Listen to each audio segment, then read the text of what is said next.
I'm not mad at this about how this happened. Actually, I had to do a little bit of digging on this one Yeah, though, yeah, because yeah. for starters, have you heard the song Ace Trumpets? The one with Kendrick Lamar. No, no, no, no, no, no. So Ace Trumpet, I didn't actually hear the song with Kendrick Lamar that they were Okay, talking about. right. But Ace Trumpets is the first song that I've heard off of this upcoming Clips album, right?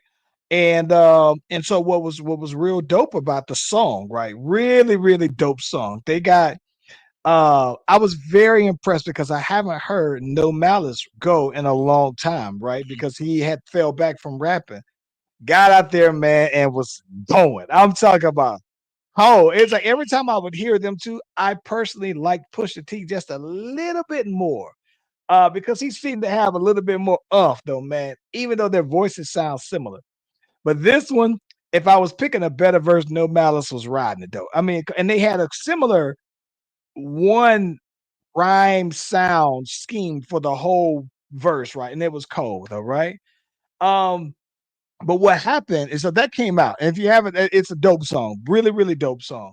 But what I from what I understood is that apparently Kendrick Lamar has a song with them, and I guess they wanted Kendrick Lamar to they wanted to have them go back and kind of censor or redo some of his verses. Now I've never heard the song in itself, so I don't know what Kendrick was talking about. But Pusha T was just like, nah, not happening.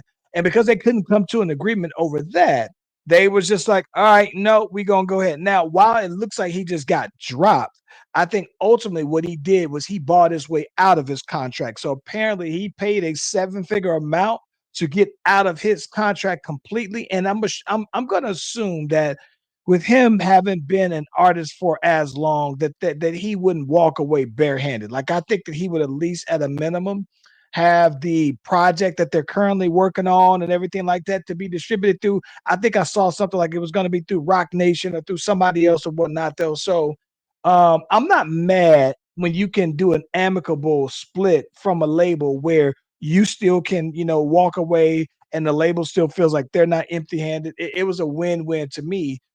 And the reason why I think that it was a win win is because I don't think Pusha T puts out enough albums frequently enough for it to be like Rihanna getting dropped or one of their mainstays. He puts out a project like almost like every 5 years, basically, though, man. And when he does, it's quality. But I'm not mad at this though. Yeah, but I also heard that it was a Kendrick verse that they was trying to get them to change. Yes, they were trying to get them to change, have Kendrick censor his verse. Yeah, yeah. Yeah, and so this is my thing. I haven't heard the song. Hmm. I would love to know what song they're talking about. I listened to the Breakfast Club because they talked about which song it was. But either way, you know, I guess Def Jam was like, man, we can't have two of Drake's rivals on the same track together.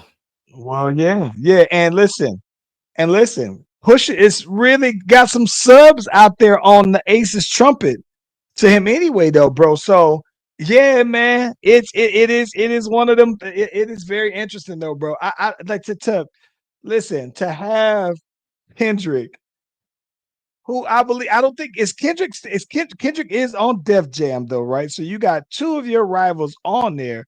I would imagine. I can only imagine what they want to censor on it, though, bro. Now. You got me. I'm curious. I gotta go see it. Yeah, it's giving more publicity just off of that alone. Yeah,